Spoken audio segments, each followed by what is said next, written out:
අපේ පින්නතුන්ට අද ධර්ම දේශනාව සිදු කිරීම සඳහා මම මාතෘකාව හැටියට යොදාගත්තෙත් ධම්මපද පාළියේ සඳහන් වන ලෞතුරා බුදුරජාණන් වහන්සේ දේශනා කොට වදාළ තවත් අපූරු ගාථා රත්නය.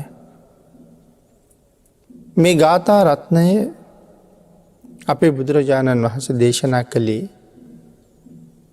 තිස්ස කියන භික්ෂූන් වහන්සේ අරමුණු කරගෙන. සන්තන් තස්ස මනං හෝති සන්ත වාචාච කම්මච්ච සම්ම දඤ්ඤා විමුක්තස්ස උපසන්තස්ස තාදිනු. අපේ බුදුරජාණන් වහන්සේ ජීවමානව වැඩ හිටපු කාලේ කොසබෑනුවර එක කුලපුත්‍රයෙක් බොහෝම ශ්‍රද්ධාවෙන් පැවිදි වුණා. පැවිදි වුණාට පස්සේ උන්වහන්සේ හැඳින්නුවේ තිස්ස හාමුදුරුවෝ කියලා. හරිම ශ්‍රද්ධාවන්තයි. ශාසනික වතපිළිවෙතට ඉතාමත්ම කැමැති. බොහෝම හොඳට ගුණ පුරාගෙන සිල් ආරක්ෂා කරගෙන වත්ත සම්පන්න ජීවිතයක් ගත කළා. කොසබෑ නුවරම උන්වහන්සේ ගැන පැහැදිච්ච තවත් තරුණ උපාසක මහත්මයෙක් උන්වහන්සේට ආරාධනාවක් කළා, ස්වාමීනි මේ වස් කාලේ අපිට අනුකම්පාවෙන් මේ ප්‍රදේශයේ වස් වසන්න කියලා. උන්වහන්සේ ආරාධනාව බාරගත්තා.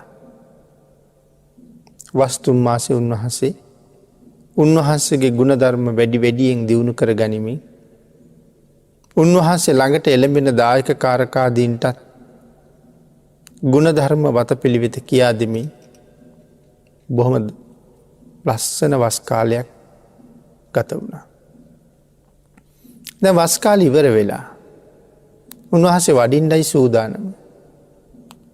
වස් ආරාධනා කරපු උපාසක මහත්තයා 3 සිවුරු සකසලා තිබුණා.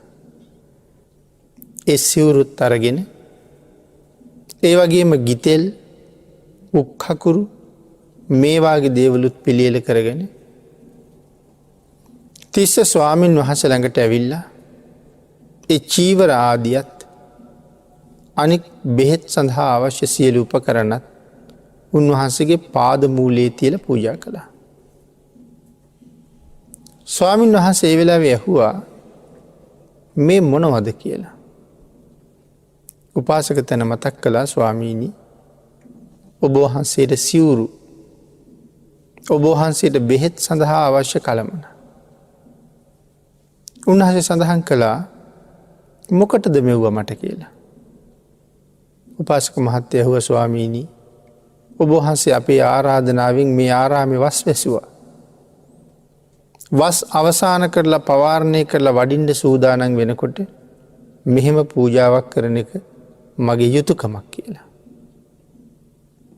අපිට අනුකම්පාවෙන් ස්වාමීනි මේ පූජා භාණ්ඩ ඉවසන්න කියලා ඉල්ලීමක් කළා. උන්වහන්සේ සඳහන් කළා හොඳයි, කමක් නැහැ. නමුත් ඉතින් මට මෙවගෙන් කිසි ප්‍රයෝජනයක් නැහැ. මේවා පරිහරණය කරන්න රැක බලා ගන්න මන් ළඟ අතවැසියෙක් ශිෂ්‍යයෙක් කවුරුවත් නැහෙනි කියලා. ඉතින් අදට වඩා එදා අය හරි වෙනස්. මේ උපාසක මහත්තයා එහෙම කියනකොටම සඳහන් කළා, ස්වාමීනි මගේ පුතා ඔබ වහන්සේට දෙන්නම්. ශිෂ්‍ය නමක් හැටියට ඔබ වහන්සේ උන්වහන්සේ යොදා ගන්න. මගේ පුතා යොදා ගන්න කියලා. අවුරුදු 7යි වයස. දරුවා අඬ ගහගෙන ඇවිල්ලා ස්වාමීන් වහන්සේ ළඟ දක්වලා, ස්වාමීනි අදින් පස්සේ ඔබ වහන්සේගේ සියලුම කටයුතු සඳහා මේ පුතා උදව් උපකාර කරයි. ස්වාමීන් වහන්සේ වඩින යම් දිහාවක් වෙත්නම් මගේ පුතත් එක් කරගෙනම යන්න කියලා.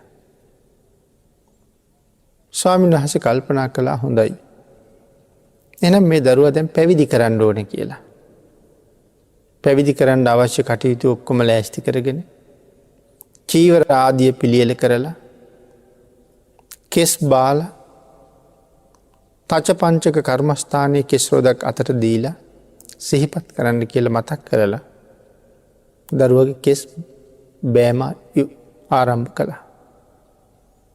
පිනතින හිස කෙස් බාලා ඉවර වෙනකොට මේ අවුරුදු 7 පුංචි දරුවා සිව්පිලි සිඹියාපත් මහරහතන් වහන්සේ නමක්. සංසාරි පුරාගත්ත බොහෝ කුසල් වලින් පිරිලා ඉඳලා තියෙන්නේ. නමුත් දැන් ගුරු හාමුදුරුවෝ දන්නවද පුතා රහත් වෙච්ච බව? එහෙම දන්නෙත් නැහැ. තාත්තා අම්මා දන්නවද පුතා රහත් වෙච්ච බව? ඒ දන්නෙත් නැහැ. ඉතින් පුතා පැවිදි කෙරෙව්වා. ගිහි කෙනෙක් හැටියට රහත් වුණොත් එක්ක එදාම පැවිදි කරන්න ඕනේ නැත්තම් එදාම පිරිනිවන් පාන්න ඕනේ. අපේ ශාසනයේ එහෙම හුඟක් අය පිළිබඳව සඳහන් වෙනවා. බිම්බිසාර මහරජුරුවන්ගේ අගබිසව කේම බුදුරජාණන් වහන්සේගේ දේශනාව ඉවර වෙනකොට සියලු ආභරණ දරාගෙනම රහත් වුණා. බුදුරජාණන් වහන්සේ බිම්බිසාර රජුරුවන්ට කතා කරලා ඇහුවේ මහරජේ කේම අදම පිරිනිවන් පානවද නැත්තම් පැවිදි කරනවද කියලා. රජුරුව සඳහන් කළේ ස්වාමීනි කේමාවට දැම්ම පිරිනිවන් පාන්න අවශ්‍ය නැහැ. ඇයි පැවිදි කරන්න කියලා. අරහත්වය නම් උතුම් තත්ත්වයේ ගිහිව ඉඳගෙන දරන්න බැරි නිසායි ගිහිව රහත් වුණොත් එදාම පිරිනිවන් පාන්න ඕනේ. එහෙම නැත්තම් පැවිදි වෙන්න ඕනේ. ඉතින් දැන් මේ දරුවා කොහොමත් පැවිදි කරන්න තමයි මේ කෙස් බෑවේ. ඒ නිසා පැවිදි කළා. සිව්පිලි සිඹියාපත් සහිතව රහත් වුණා කියලා කියන්නේ වයස අවුරුදු 7ක් වුණාට මේ මහ රහතන් වහන්සේ. සිව්පිලි සිඹියා සහිතව රහත් වුණාම තමයි මහ රහතන් වහන්සේ කියලා කියන්නේ. රහතන් වහන්සේලාගේ විවිධ ප්‍රභේද සඳහන් කරලා තියෙනවා. තිස්ස හාමුදුරුවෝ තේ පොඩි හාමුදුරුවොත් අඬ ගහගෙන උන්වහන්සේගේ ගමනට වැඩියා. උන්වහන්සේ එක දවසක් තීරණය කළා යන්න ඕන බුදුරජාණන් වහන්සේ දකින්න. වස්තු මාසෙම බුදුන් වඳින්න යන්න බැරි වුණා. අඩ මාසයක් විතර මෙහි ඉඳලා පිටත් වුණා බුදුරජාණන් වහන්සේ දැක ගන්නට. ඒ යනකොට පූජා කරන්න අවශ්‍ය දේවල් ටිකකුත් සූදානම් කරගත්තා. මේ පොඩි හාමුදුරුවෝ තමයි ඒ ටිකත් අරගෙන වඩින්නේ. අතරමඟ උන්වහන්සේලාට තැනක නතර වෙන්න සිද්ධ වුණා. ආරාමයක් තිබුණා. එහි නතර වෙන්න අවසර ලැබුණා. හැබැයි මේ පුංචි හාමුදුරුවෝ මේක ආගන්තුක තැනක්නේ. ආගන්තුක තැනක ඉන්න භික්ෂූන් වහන්සේලානේ ආගන්තුකයන්ට වත් සපයන්න ඕනේ. ඒ නිසා මටත් ගුරු හාමුදුරුවන්ටත් දෙන්නටම වැඩ ඉන්න තැන් සකසලා පිළියෙල කරලා දෙයි කියලා කොහොමත් හිතාගෙන නිශ්ශබ්ද වුණේ නැහැ. ආගන්තුක බව පසෙක තියලා තමන්ගේ ගුරු හාමුදුරුවන්ට වැඩ ඉන්න කුටියක් උන්වහන්සේ අස්පස් කරලා පිළියෙල කළා. හැබැයි ඒ ටික පිළියෙල කරලා ඉවර වෙනකොට හුඟක් රැබෝ වුණා. ගුරු හාමුදුරුවන්ට වැඩ ඉන්න එතෙන්ට ආරාධනා කළත් උන්වහන්සේ ඇහුවා සාමණේරේ දැන් ඔබට ඉන්න තැනක් පිළියෙල කළාද? නෑ ස්වාමීනි රැබෝ වුණා. එහෙනම් කමක් නෑ. මේ මම ඉන්න කුටියෙම රාත්‍රී ගත කරන්න කියලා. දවස් 3ක් මෙහෙ නතර වෙලා හිටියා. පොඩි හාමුදුරුවෝ තුන්වෙනි දවසේ කල්පනා කළා අදත් රාත්‍රියේ මම මේ කුටියේ සතපුනොත් මගේ ගුරු හාමුදුරුවෝ සහසෙය්‍යාපත්ති කියන මේ ශික්ෂාපදයේ උල්ලංඝනය වෙලා එහෙම බලපෑමකට ඇවතකට උන්වහන්සේ ලක් වෙන්න පුළුවන්. ඒ හින්දා මම අද සැතපීලා බෑ. එහෙම තීරණයක් ගත්තා. මං අවදියෙන්ම ඉන්න ඕනේ. ගුරු හාමුදුරුවෝ පෘතජ්ජනයි. උන්වහන්සේ ඉතින් රැබෝ වෙලා යහනට වැටුනහම උන්වහන්සේ එහෙමම සැතපුණා. පොඩි හාමුදුරුවෝ යහන ළඟ බිම වාඩි වෙලා මුළු රැයම පහන් කළා. ගුරු ස්වාමින් වහන්සේගේ ඇවත මග හරවන්න ඕන නිසා. ඒ කියන්නේ පුංචි වරදක පවා දොස් දකිනවා එකයි සඳහන් කළේ. නමුත් ලොකු හාමුදුරුවොත් කාරණාව දන්නවා. පොඩි හාමුදුරුව අවදි වෙලා ඉන්න බව නෙමෙයි. මෙහෙම දින 3ක් එකට ඉන්නකොට මේ වාගේ අවතක් තියෙනවා කියලා නොදන්නව නෙමෙයි. ඒ නිසා උන්වහන්සේත් අරුණට කලින් අලුයමම අවදි වුණා. අවදි වෙලා දැන් පොඩි හාමුදුරුව අරුණ නැගෙන්න කලින් කුටියෙන් පිටමං කරන්න ඕනේ කියලා හිතලා වටහපත අරගෙන පොඩි හාමුදුරුව සැතපීලා ඉන්න තැනට වටහපිට මිතින් තට්ටු කෙරුවා. සාමණේර නැගිටින්න කියලා. ඒ වෙනකොට ඉඳගෙනමයි ඉන්නේ. නමුත් අර වටහපත් මිටෙන් තට්ටු කරන්න වටහපත ගන්නකොට සාමණේරයන් වහන්සේගේ ඇහි වැදුනා. ඇහි වැදිලා ඇහැ හිල්ලුණා. ගුරු හාමුදුරන්ගෙන් ඇහුවා ස්වාමීනි සඳහන් කළා සාමණේරේ ඔබ දැන් දොරට වැඩිය යුතුයි කියලා. ඇහැ එහෙම්මම වහගෙන උන්වහන්සේ එළියට ගිහිල්ලා එළියෙත් ගුරු හාමුදුරුව වෙනුවෙන් උණු වතුර පිළියෙල කරලා ඇල් වතුර පිළියෙල කරලා දැහැටි දණු සකසලා මේ සියල්ලම සූදානම් කළා. දැහැටි පිළිගන්වන වෙලාවේ තනි අතින් පිළිගන්නවා. අනික් අතින් ඇහැ වහගෙනයි ඉන්නේ. ඒ වෙලාවේ ගුරු හාමුදුරුව ටිකක් සඳහන් කළා සාමණේරේ නොහික්මුණාද? වත සම්පූර්ණ වෙනවද තනි අතින් ගුරුවරුන්ට පිළිගන්වුවාම? මේ ආදි වශයෙන් කරුණු සඳහන් කරාම මතක් කළා ස්වාමීනි. ඒක මම දන්නවා. නමුත් දෝතින්ම පිළිගන්නන්න අපහසුතාවයක් තියෙනවා. අනික් අතින් වෙන කටයුත්තක් යෙදිලා නිසා මං තනි අතින් පූජා කළා කියලා. ඒ මොකද්ද කියලා අහපුවම කාරණාව මුල ඉඳලම මතක් කළා. ගුරු හාමුදුරුවන්ට ලොකු සංවේගයක් ඇති වුණා. දෝත එකතු කරලා නලල මත තියාගෙන අනේ සාමණේරේ මට අනුකම්පා කරන්න. ලොකු හාමුදුරුවෝ බිම වාඩි වුණා. නමුත් පොඩි හාමුදුරුවෝ මොකද සඳහන් කළේ? ස්වාමීනි හාමුදුරුවන් වහන්සේ අතේ කිසි වරදක් නැහැ. මගේ අතෙත් වරදක් නැහැ. මේක මගේ මොකක් හරි සංසාර දෝෂයක්. විපාක දෙන්න තිබුණ කර්මයක්. ඒක මමම ගෙවලා ඉවර කරන්න ඕන. ඔබ වහන්සේගේ අතේ වරදක් නැහැ කියලා සඳහන් කළා. නමුත් ගුරු හාමුදුරුවෝ බොහෝම සිත් ඇවුලටපත් වෙලා. උන්වහන්සේ නමුත් ගමනට පිටත් වෙලා පොඩි හාමුදුරුවෝ අරගෙන ගියපු පූජා භාණ්ඩත් උන්වහන්සේම අරගෙන බුදුරජාණන් වහන්සේ ළඟට ගියා. බුදුරජාණන් වහන්සේ මේ දිනම වඩින බව දන්නවා. දැනගෙන වඩින තුරු පෙරමග බලාගෙනම ඉන්නවා. භාග්‍යවතුන් වහන්සේ ළඟ වැඳලා ගුරු හාමුදුරුවෝ මේ ශිෂ්‍ය හාමුදුරුවන් වහන්සේගේ ගුණම වර්ණනා කරනවා. මොන හේතුව නිසා මේ තරම් ගුණ කියනවද? කොයි කරුණෙන් එහෙම දැනගත්තද කියලා අහපුවහම එදා වෙච්ච සිද්ධියත් මුල ඉඳලම සඳහන් කරලා ස්වාමීනි මේ තරම් විනාශයක් වෙලත් මොහු මට කිව්වේ ස්වාමීනි ඔබ වහන්සේගෙත් මගෙත් වරදක් නැහැ. මේක මගේ සංසාර දෝෂයක් කියන කාරණාවයි. මෙහෙම කරුණු සඳහන් කරාම අපේ බුදුරජාණන් වහන්සේ සඳහන් කළා මහණෙනි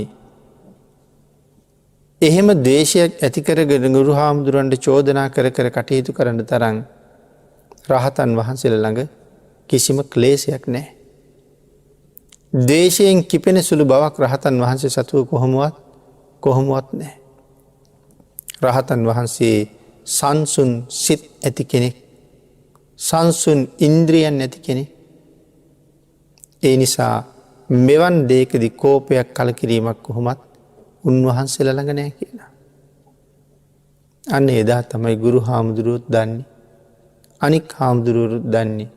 මේ පුංචි හාමුදුරුවෝ සිව් පිළිසිඹියාපත් මහරහතන් වහන්සේ කෙනෙක් කියලා. මේ කාරණාව එහෙම සඳහන් කරලා අපේ භාග්‍යවතුන් වහන්සේ අපි අර මුලින් සඳහන් කරපු ගාථා රත්නය දේශනා කළා. සන්තං තස්ස මනං හෝති සන්ත වාචාච කම්මච සම්මදඤ්ඤා විමුක්තස්ස උපසන්තස්ස තාදී. මේ ගාථාවේ සරල තේරුම තමයි මනවින් කරුණු දැනගෙන විශේෂයෙන් කෙලෙස් වලින් මිදුන සංසුන් නොසැලෙන ගුණ ඇති රහතන් වහන්සේලාගේ සිත මනාව සංසිඳුනේ වෙයි කියන කාරණා. සන්තන් තස්ස මනං හෝති. රහතන් වහන්සේගේ හිත මනාව සංසුන්. රහතන් වහන්සේගේ හිත මනාව සංසුන් කියලා කියහම කොහොමද හිත සංසුන් කියලා අපි දැනගන්නේ? හිත නිමිලා හිත හික්මිලා අපි දැනගන්නේ කොහොමද? කෙනෙකුගේ හිත නිමිලා නම් ඒ හිතේ කවදාවත්ම අවිද්‍යාව ආදී අකුසල කර්මයන් ඇති වෙන්නේ නැහැ. හිතේ උපදින අකුසල චෛතසිකයන් 3ක් විස්තර කරනවා. එකක් අවිද්‍යාව, අනික ව්‍යාපාද, අනික මිත්‍යා දෘෂ්ටි. සංසුන් හිතක් තියෙන කෙනෙක් අවිද්‍යාවට කොහොමත් යොමු වෙන්නේ නැහැ. අවිද්‍යාවක් ඇත්තෙම නැහැ. මේ කෙලෙස් වලට මොකද කරලා තියෙන්නේ? කෙලෙස් දුරින්ම දුරු කරලා නැත්තටම නැති කරලා විනාශම කරලායි තියෙන්නේ. මොකද්ද අවිද්‍යාව කියලා කියන්නේ? අන්සතු වස්තුව පිළිබඳව තියෙන දැඩි ලෝභය. තම වස්තුව සම්බන්ධයෙන් නෙමේ අනුන්ගේ වස්තුව සම්බන්ධයෙන් තියෙන ලෝභය. ඒක තමන් සතු කරගන්න තියෙන උවමනාව. මේකට කියනවා අවිද්‍යාව. ඒක හරි භයානක අකුසල කර්මයක්. හිතේ තමයි මේ අකුසල් උපදින්නේ. ඊළඟට ව්‍යාපාද, අන් අය නසන චේතනාව. ඉතින් මේක නොයේ කාරණා ඔස්සේ පැහැදිලි කරන්න පුළුවන්. කෙනෙක් තමන්ට වඩා හොඳට ඉගෙන ගන්නවා නම් ඒත් ඔහු මරලා දාන්න හිතෙන්න පුළුවන්. කෙනෙක් තමන්ට වඩා හොඳට ධනයෙන් පොහොසත් වෙනවා නම් ඒත් ඔහුගේ ජීවිතේ නැති කරන්න හිතෙන්න පුළුවන්. කෙනෙක් තමන්ට වඩා සමාජයේ බොහොම ප්‍රසිද්ධ වෙනවා නම් මිනිස්සු අතර නිතර ಗುಣ කතා කරනවා නම් ඒත් ඔහුගේ ජීවිතේ විනාශ කරලා දාන්න හිතෙන්න පුළුවන්. මේ ආදි වශයෙන් තමන්ට වඩා යම් කෙනෙක් උසස් මට්ටමට ගමන් කරනවා නම් ඒ අයගේ ජීවිත විනාශ කරන්න හුඟක් අයට හිතෙනවා ඒ තැන මට ගන්න ඕන කියලා. එතකොට ද්වේෂසිත හැමතැනම තියෙන්නේ. මේ අපි කරුණු කීපයක් විතරයි සිහිපත් කළේ. තවත් නොයෙක් තැන්වල අනුන් නසන හිත අපිට ඇති වෙනවා. මේ සංසුන් නැති හිත හරිම භයානකයි. බාහිර අය ගැන විතරද මෙහෙම සිතුවිලි ඇති වෙන්නේ? සමහර සහෝදරයෙක් තමන්ගේ සහෝදරයාගේ දියුණුවට කැමතිත් නැහැ. සමහර සහෝදරියක් තමන්ගේ සහෝදරියගේ රුව ලස්සන ගැන කැමතිත් නැහැ. ඒ නිසා එහෙම ගෙවල් වල දරුවන් අතරේ හරියට අඬ දබර. හැම වෙලාවෙම ඔවුන් විනාශ කරන්නයි හදන්නේ. මේ ද්වේෂය හරීම භයානකයි. ඊළඟට හිතේ ඇති වෙන තුන්වෙනි අකුසල කර්මය මිත්‍යා දෘෂ්ටි. මොනවද මේ මිත්‍යා දෘෂ්ටි කියන්නේ? කෙටියෙන් සඳහන් කළොත් මේ ලෝකේ සම්මා දිට්ඨියක් දේශනා කළා නම්, නිවැරදිම කරුණ පැහැදිලි කළා නම් ඒ ලෞතර බුදුරජාණන් වහන්සේ විතරයි. බුදුරජාණන් වහන්සේ නිවැරදි මඟ දේශනා කරලා තියෙනකොට යම් කෙනෙක් ඊට පටහැනිව කරුණු දක්වනවා නම් ඒ හැම කරුණක්ම මිත්‍යා දෘෂ්ටියක්. ඒ හැම කරුණක්ම වැරදි දැක්මක්. ඒ වැරදි දැක්ම තුල කවදාවත් අපට සුගතිගාමී වෙන්නවත් සදාකාලික සැනසීම හොයාගන්නවත් අවසර නැහැ. නමුත් ඕන තරම් ලෝකයේ අය බුද්ධ වචනයට පිටුපාල කටයුතු කරන්න ලෑස්ති වෙච්ච අය අපි ඕන තරම් දකිනවා. පරම මිත්‍යා දෘෂ්ටික ඕන තරම් අපිට මුණ ගැහෙනවා.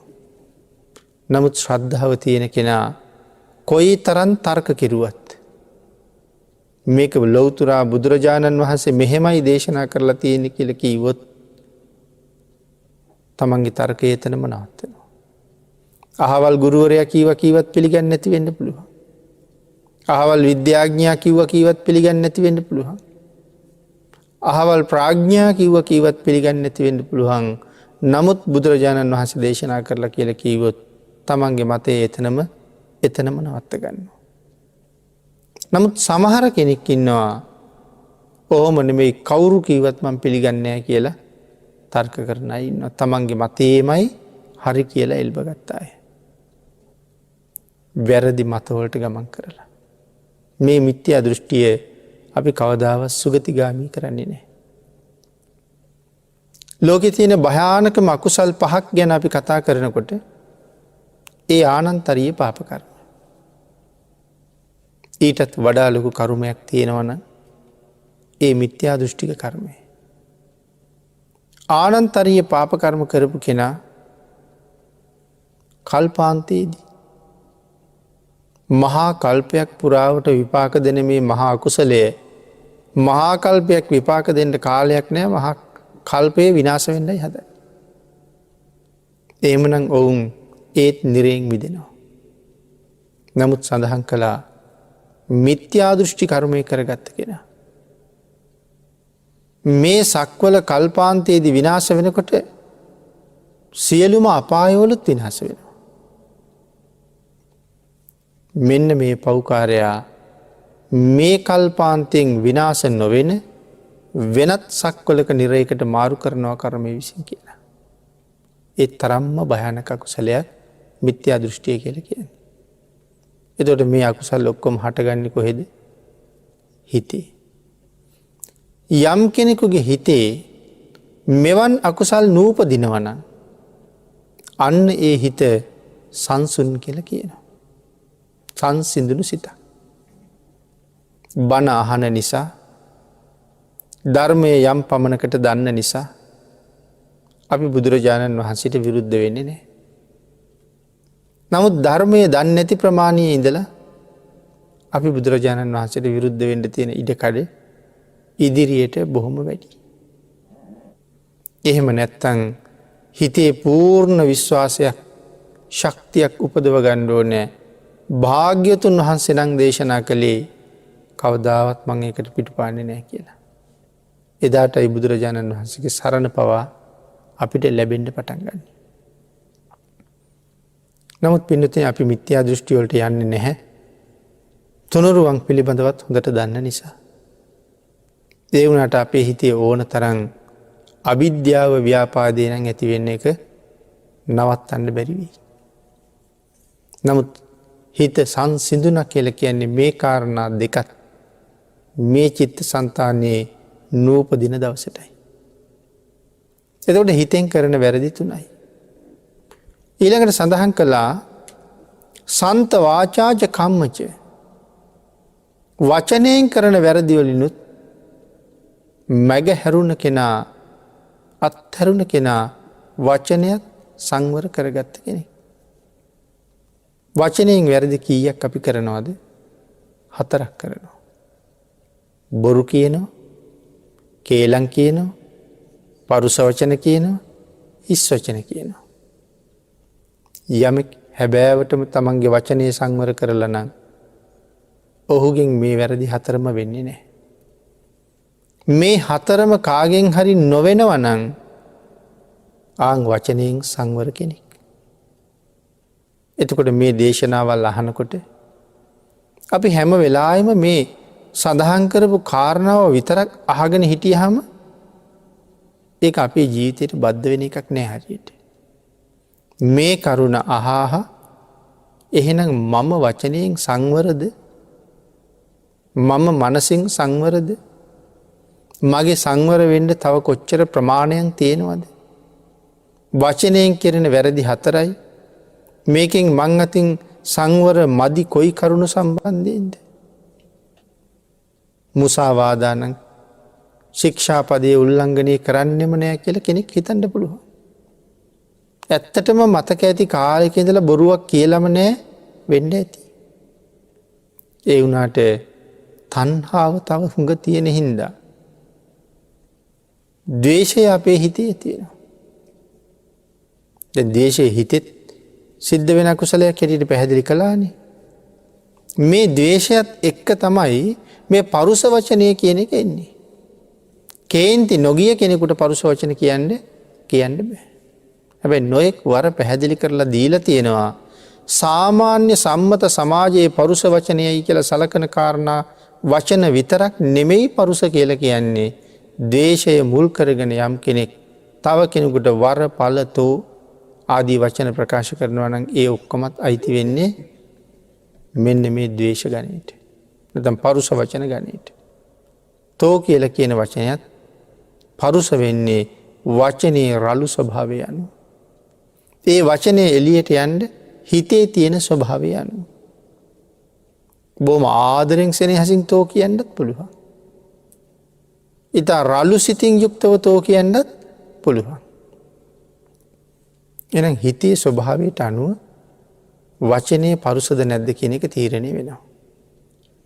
එතකොට මේ කේලම් කියන එක අනුන්ගේ ඕපදූපයක් කියන්නේ නැතුව ඉන්නම බැරි අය ඉන්නවා. ඒ තණ්හාවක්. මේක කියන්න යලි යලි හිතෙනවා නෑ මේක කියලා බෑ ආයෙ නැගෙනවා නෑ මේක විතරක් කියන්න. කොහොම හරි මේ අකුසලයේම රජ වෙනවා.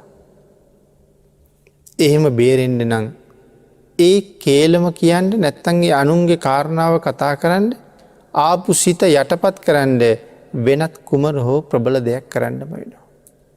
එක්ක බුදු ගුණයක් ගායනා කරනවා. එක්ක දහම් ගුණයක් සංඝ ගුණයක් මෙනෙහි කරනවා. එහෙම කරලා අර චෛතසිකයේ හිතින් පන්නන්න ඕනේ. එහෙම වුණොත් ඒකෙන් බේරෙන්න පුළුවන්.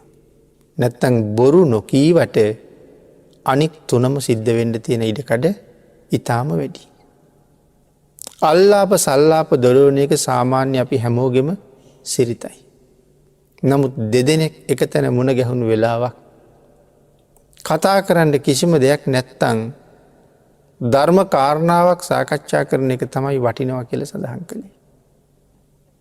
ඒ කරුණත් එක්ක අපේ සමාජයේ දිහා බලහම කීයෙන් කී දෙනෙක් මුණ ගැහිලා ධර්ම කාරණා සාකච්ඡා කරනවද? කීයෙන් කී දෙනෙක් කාටවත් වැඩක් නැති වචන කතා කරමින් කාලේ මරලා දානවද කියන කාරණාව හිතලා බලහම අපේ වචන සංවර කරගන්න තව කොච්චර කල් යයිද කියලා අපිට හිතෙනවා. එතකොට මේ වචනයෙන් කෙරෙන වැරදි හතරම යමෙක් අතින් නොකරනවා නම් ඔහු ළඟ තියෙන සංසිඳුණු වචනය. එතකොට මේ හැම කරුණක්ම අපිට ගලප අපි තව කොච්චර අඩුපාඩුද මෙහෙමනම් මේ සංසාරයෙන් එතර වෙන්න අපිට තව කොච්චර කල් යයිද? එතර වෙන මානයක්වත් අපිට තව පේනවද? නිවන් දකිත්වා කියලා කීවට මේ අඩුපාඩු ටික මග ඇරෙනකන් අපි නිවන් දකින්නේ නේද කියලා හැම කෙනෙක්ම හිතන්න ඕනේ ප්‍රඥාව පාවිච්චි කරලා. පින්නතේ ඊළඟට කයින් කරන වැරදි කීයක් තියෙනවද? 3ක් තියෙනවා. ප්‍රාණඝාතය, අදත්තා දානය, කාම මිත්‍යාචාරය. මේ තමයි කයින් කරන වැරදි. යමෙකුගේ කය මනාව සංසිඳිලා නම් මේ වැරදි ඔහු අතින් කවදාවත්ම කෙරෙන්නේ නැහැ. මේ වැරදි නොකරනවා නම් යමෙක් අතින් ඔහුට තියෙන සංසිඳුණු නිමුණු කයක්. නමුත් එහෙම කයක් නැති හැම කෙනෙක් අතින්ම මේ වැරදි හැම මොහොතකම සිද්ධ වෙනවා.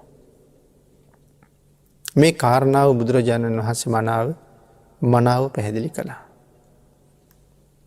සම්මදඤ්ඤා විමුක්තස්ස උපසන්තස්ස තාදිනෝ.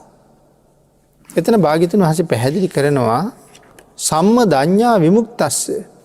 එතන සඳහන් කළා ඇයි මේ සම්මදඤ්ඤා විමුක්තස්ස?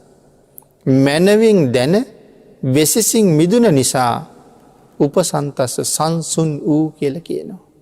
මනවින් දැන විශේෂයෙන්ම මිදිලා ඉන්නේ. මොනව ගැනද මනවින් දැනගෙන තියෙන්නේ? අවිද්‍යාව පිළිබඳව මනා අවබෝධයක් තියෙනවා. මනවින් දැනගෙන විශේෂයෙන් මිදිලා. තව විදිහකට කිව්වොත් අවිද්‍යාව කියලා කියන්නේ චතුරාර්ය සත්‍ය ධර්මයේ පිළිබඳව තියෙන අනවබෝධය. එහෙනම් චතුරාර්ය සත්‍ය ගැන අවබෝධයක් ඇති කරගෙන මනාව මිදිලයි ඉන්නේ. සම්මදඤ්ඤා විමුක්තස්ස. මැනවින් මිදිලා. එතකොට චතුරාර්ය සත්‍ය මනාව දැනගෙන දුක්ඛ සමුදය නිරෝධ මාර්ගය. එහෙනම් මේ දුක ලෝකයේ සදාතනික සත්‍යය දුක කියලා කියන්නේ. ලෝකයේ සදාතනික සත්‍ය දුක හටගන්නේ කොහොමද? මේ දුක නැති කරන්න දුක හටගන්න තැන හොයන්න වෙනවා. එහෙම නැත්නම් සමුදය හොයන්න වෙනවා. දුක හටගත්තේ මොකක් නිසාද? අවිද්‍යාව නිසා. රාගය නිසා දුක ඇති වුණා. ද්වේෂය නිසා දුක ඇති වුණා. මෝහය නිසා දුක ඇති වුණා. එහෙමනම් පින්නතුනි මේ නොයෙක් දුක් ඇති වුණ කරුණු ටික මනාව හොයා ගන්න ඕනේ. යම් පුජ්‍යලයකට යම් කරුණක් සම්බන්ධයෙන් දුකක් තියෙනවා. ඔහු හැම වෙලාවෙම හොයන්න ඕනේ ඒ දුක කොතනින්ද එන්නේ? මොන හේතුව නිසාද මේ දුක් ටික මට ඉපදුනේ? ඉතින් එහෙම කල්පනා කරලා බලහම වර්තමානයේ ඔබ මම විඳින යම් දුකක් තියෙනවා නම් ඒ හැම දුකක්ම හටගත්ත තැනක් අපි දැනුවත්වම තියෙනවා. ඒ හටගත්ත තැන ඉවත් කළොත් ඒ දුකෙන් මිදෙන්න පුළුවන්. නමුත් මේ කතා කරනවා වාගේ අපිට ඒක ඉවත් කරන්න පුළුවන්ද? අපිට ඒක ඉවත් කරන්න බෑ. මේ කතා කරන තරම් පහසුවෙන් ඉවත් කරන්න බෑ. හේතුව ස්වාමියා නිසා උරුම වෙච්ච දුක් ප්‍රමාණයක් තියෙනවා. බිරිඳ නිසා මුහුණ දෙන දුක් ප්‍රමාණයක් තියෙනවා. දරුවෝ නිසා විඳින දුක් ප්‍රමාණයක් තියෙනවා. රැකියාව නිසා භුක්ති විඳින දුක් ප්‍රමාණයක් තියෙනවා.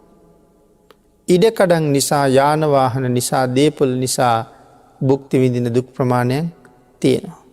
නමුත් මේ කාරණා තුලින් මට උපදින්නේ දුකක් යයි කියලා හිතලා සැමියා ඉවත් කරන්නත් බෑ. බිරිඳ ඉවත් කරන්නත් බෑ. යාන වාහන අත්හරින්නත් බෑ. දේපොළ වලින් මිදෙන්නත් බෑ. නමුත් මේ දුක් මේ ඔක්කොගෙම තමයි ඇවිල්ලා පැටලිලා තියෙන්නේ. එහෙමනම් මුලට යන්න ඕනේ මේ දුක්ඛන්ද මේ විදිහට පටලගත්තේ මොන හේතුව හින්දාද කියලා. එතන ප්‍රධාන හේතුව බවට පත් වෙනවා අවිද්‍යාව. පූර්ණ අනවබෝධය. මේක අපේ භාග්‍යතුන් වහන්සේ ධම්මපදයේම තවත් තැනක අපූර්වට පැහැදිලි කළා. එක තැනක භාග්‍යතුන් වහන්සේ පැහැදිලි කළා රාගය නිසා ඇතිවෙච්ච දුක් ප්‍රමාණයක් තියෙනවා. ඒ දුකෙන් මිදෙන්න නම් මේ රාග ධර්මතාවය නැති කරන්න ඕනේ. නමුත් ඒ රාගය නිසා අපි ළඟ තියෙන අවිද්‍යාව මේක සඳහන් කළේ මාර්ග ප්‍රඥාවෙන් අවබෝධ කරලා නැති කරගන්න තාක්කල්. ඒක සඳහන් කළා නාදිවාසීති පජහති විනෝදේති බ්‍යන්ති කරෝති අනභවං ගමේති. මෙන්න මේ ආකාර පහෙන් දැනගෙන මේක නැති කරලා දාන්න ඕනේ. නාදිවාසීති මගේ හිතට යම් ක්ලේශ ධර්මයක් ආවොත් ඒකට හිත ඇතුලේ පැලවෙන්න ඉඩ දෙන්නම එපා. ඒ ක්ලේශය හිත තුළ නතර වුණොත් මට අනාගතයට මහා කරදර රාශියකට මුහුණ පාන්න සිද්ධ වෙනවා. මං කිලුටු පුද්ගලයෙක් බවට පත් වෙනවා. වෙනතනේ අපි උපෝසත සිල් සමාදන් වුණ දවසට මේක තේරුම් ගන්න මේ පුංචි උදාහරණයක්. අපි සමහර සිල්පදයක සඳහන් කළා නච්ච ගීත වාදිත විසූක දස්සන මෙම සිල්පදයක් සමාදන් වුණා. දැන් අපි අද සිල් අරගෙන ඉන්න නිසා නැටුම් බලන්නෙත් නැහැ. වාදනය කරන්නෙත් නැහැ. මේ ගීත කියන්නෙත් නැහැ. අපි තණ්හාව නැති කරලා දින්නේ. තණ්හාව නැති කරලා නෙමෙයි. මේ දේවල් කරන්නේ නැත්තේ අද සිල් අරගෙන ඉන්න නිසා. හැබැයි සිල් අරගෙන හිටියේ නැත්තං මේ දේවල් ඔක්කොම කරනවා. නටනවා, ගයනවා, වයනවා, නාට්‍ය සංදර්ශන නොයෙක් දේවල් බලනවා. දැන් අපි ඉන්නේ මේ සිල් අරන් නිසා බොහොම අමාරුවෙන් ඉන්නවා. නමුත් මේක අවබෝධ කරගත්ත දැනගත්ත කෙනා හෙට සිල් පවාරණය කරලා ගියත් ඒ නාට්‍ය බලන්න යන්නේ නැහැ. හැබැයි අපි ඉන්නේ බොහොම අමාරුවෙන් අද මොනවද දන්නේ ඒකෙ වෙන්නේ. හෙට ගෙදර ගිහිල්ලා අහනවා ඊයේ මොකද අර කිව්නේ? අද හැන්දෑ වෙනකන් නොයිවසිල්ලෙන් ඉන්නේ මොකද වෙන්නේ කියලා බලන්න. එහෙනම් තණ්හාව නැති කරලාද? නැහැ. සිල් ගත්ත නිසා විතරක් යටපත් කරගෙන හිටියා. ඉතින් එහෙම තත්වයකින් නිවන් දකින්න පුළුවන්ද? එහෙම තත්වයකින් නිවන් දකින්න කවදාවත් බෑ. ක්ලේශය ප්‍රහීන වෙලා නැහැ. ගීතයක් හිතට ආපුවහම සිල් අරගෙන ඉන්නකොට දැන් මම ගීතේ කියන්නේ වෙනදනම් මතක් වෙච්ච ගමන් මේක මුමුණනවා. දැන් අද එහෙම කියන්නේ නමුත් හිත ඇතුලේ ගීතේ තියෙනවා. හිත ඇතුලේ ටික ටික එයා ආක්‍රමණය කරනවා, රජ වෙනවා. නමුත් මං කියන්නේ සඳහන් කළේ එහෙම සිතුවිල්ලක් හිතට ආවොත් වහාම බැහැර කරලා බුදු ගුණයක්වත් මෙනෙහි කරන්න. ඒ මෙනෙහි කරලා අර ආපු සිත කෙලෙස් සහිත සිත ගීතයක් කියන්නේ ඈතට තල්ලු කරන්න කියලා. එහෙම නැත්තම් හිමීටම එයා මගේ හිත ආක්‍රමණය කරලා දන්නේම නැතුව මගේ තොල් පිටි මුමුණනවාමයි. ඒත් එක්කම සිල්පදේ විනාශ වෙලා යනවාමයි. ආන් ඒක හින්දා ඉඩ දෙන්න නම් එපා කියනවා හිතේ ඉන්න. ක්ලේශයට හිත ඇතුලේ ඉන්න ඉඩ දෙන්න එපා. ඉවසන්න එපා. ඉවසුවා කියලා කිව්වේ එයාට ඉන්න ඉඩ දුන්නා කියලා. නාදිවාසීති පජහති විනෝදීති. එයා බැහැර කරන්න ඕනේ. දුරින් දුරු කරන්න ඕනේ. හැබැයි දුරින් දුරු කෙරුවත් ආයෙ එන්න පුළුවන්. අපි කියමු සර්පෙක් ගෙටාවොත් අපි කොහොමවත් ඉන්න දෙන්නේ නැහැ. සමහර කෙනෙක් මරනවා, සමහර කෙනෙක් අල්ලගෙන ගිහිල්ලා කොහාට හරි දාලා එනවා. ඒ දාන්න යනකොට කියනවා ළඟ නම් දාන්න එපා. ඈතට දාලා එන්න. හැබැයි කොච්චර ඈතට දාලා ආවත් තාම ආපහු එන්න තියෙන ඉඩකඩ බොහොම වැඩි. ආන්ගේ නිසා විනෝදීති.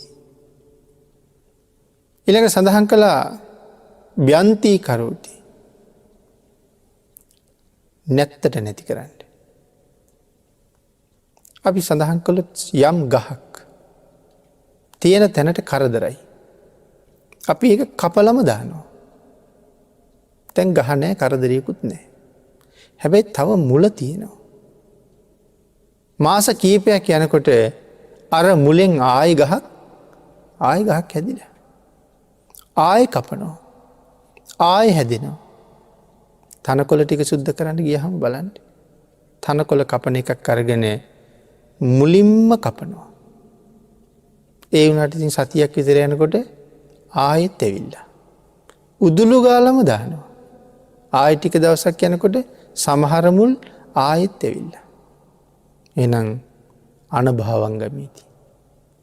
මේ කෙලෙස් මුල් උදුරලාම දාන්න.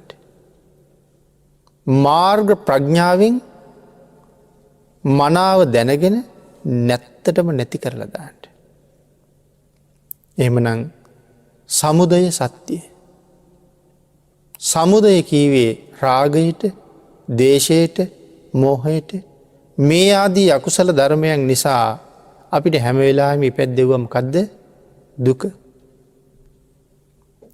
මේක බුදුරජාණන් වහන්සේ පැහැදිලි කරපු තැන මම සඳහන් කළා ධම්මපදයේ තව තැනක මලිත්‍යා දුච්චරිතං විගත මල මච්චේර මල.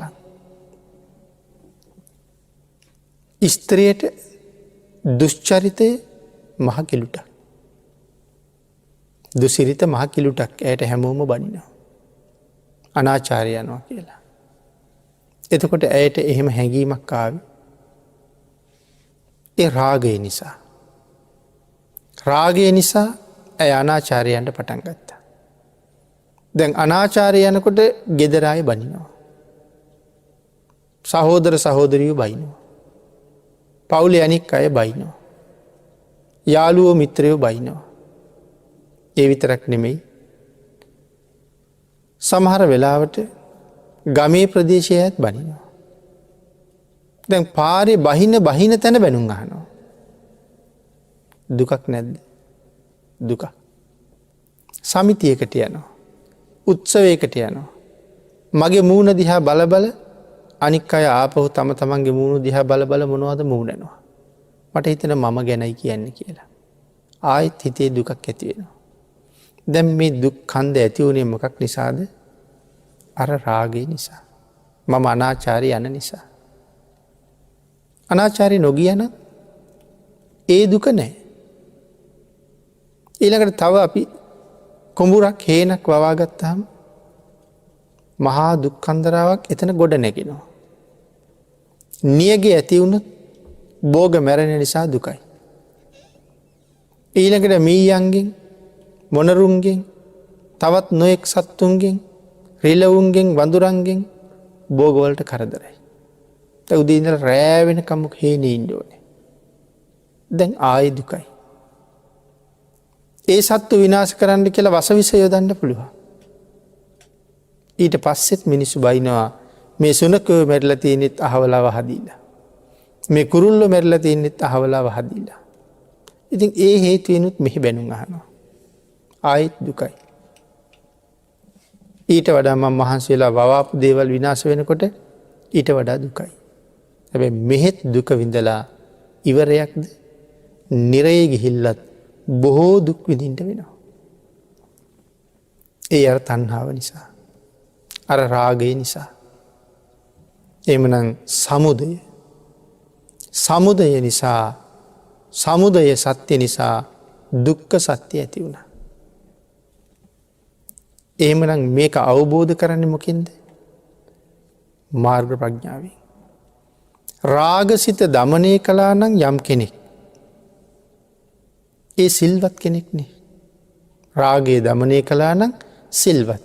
ඔක පැහැදිලි කළේ ස්ත්‍රියත් හැමෝටම පොදු වස්තුවක් හැටියට. ස්ත්‍රිය හැමෝටම පොදුයි. අනබිරත ජාතකයෙන් ඕක මනාව පැහැදිලි කළේ. නානතොට හැමෝටම පොදුයි. මහපාර හැමෝටම පොදුයි. සුරාසල හැමෝටම පොදුයි. රැස්වීම් ශාලාව හැමෝටම පොදුයි. ස්ත්‍රියත් හැමෝටම පොදුයි.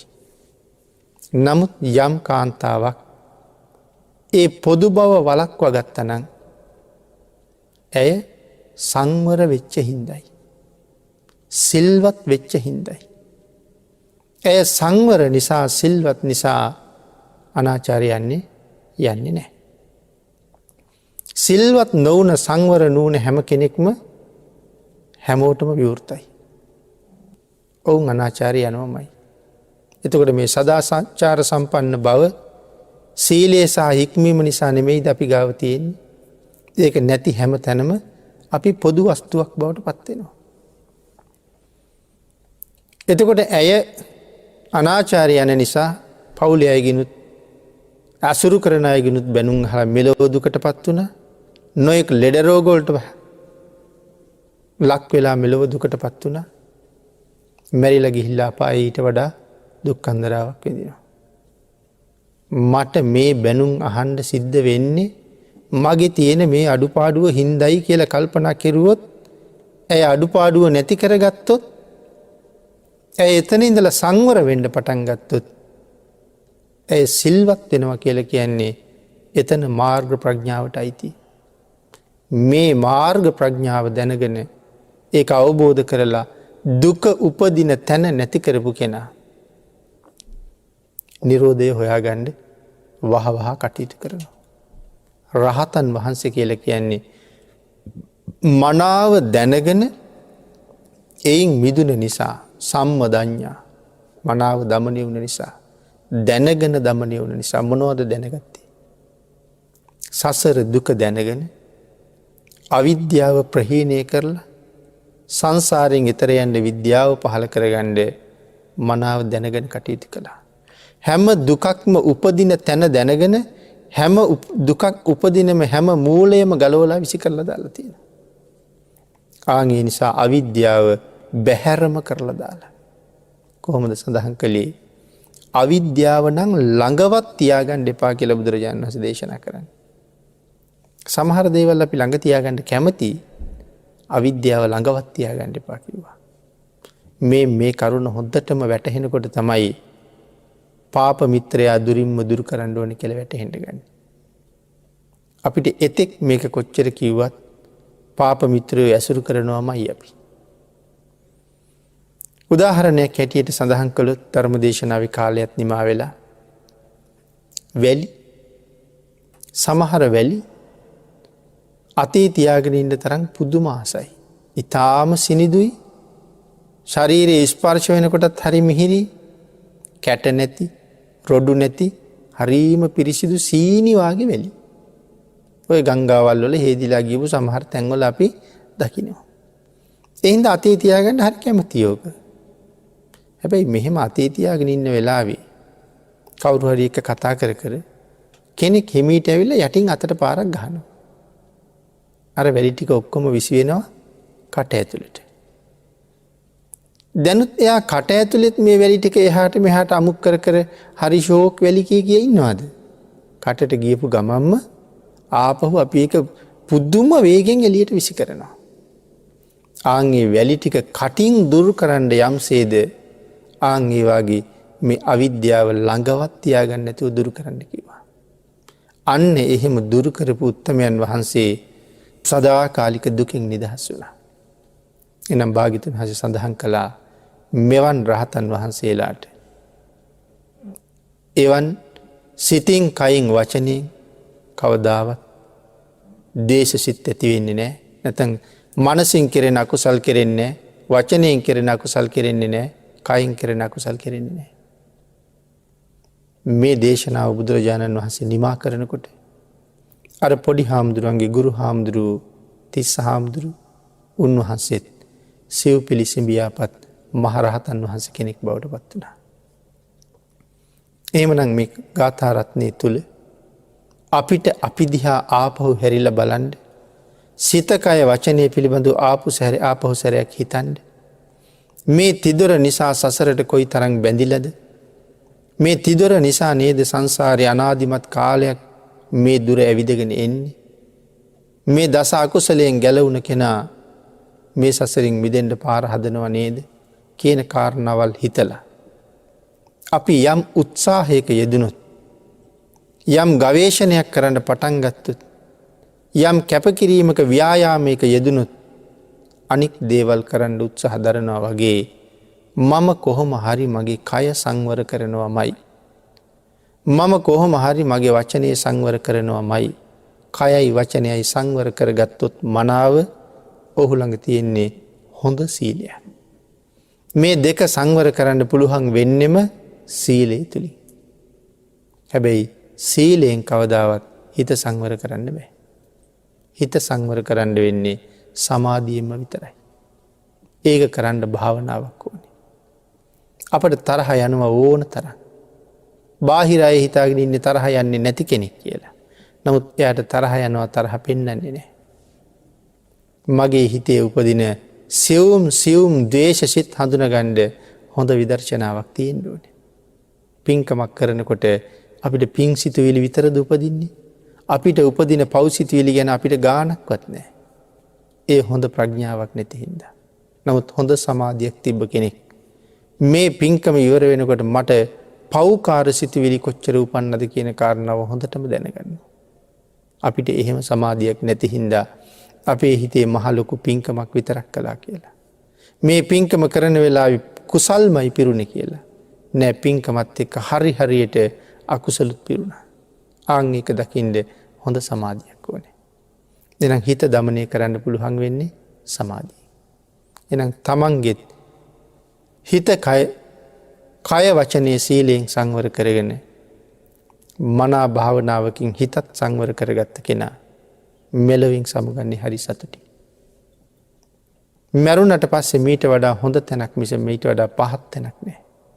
ආන් එවන් ජීවිතයක් ලබාගෙන මෙලවින් සතුටින් යම් දවසක නික්මෙන්ඩ යම් දවසක සදාකාලික සසරින් නික්මෙන්ට මඟ හදාගණ්ඩත් බුදුරජාණන් වහන්සේගේ අනුශාසනාවෙන් තමන්ගේ ජීවිත නිවැරදි කරගණ්ඩ රත්නත්‍රයේ ආශිර්වාදයෙන් ඔබ සියලු දෙනාට ශක්තිය ධෛර්යය භාග්‍ය වාසනාව උදාවේවා කියලා ආශිර්වාද කරනවා.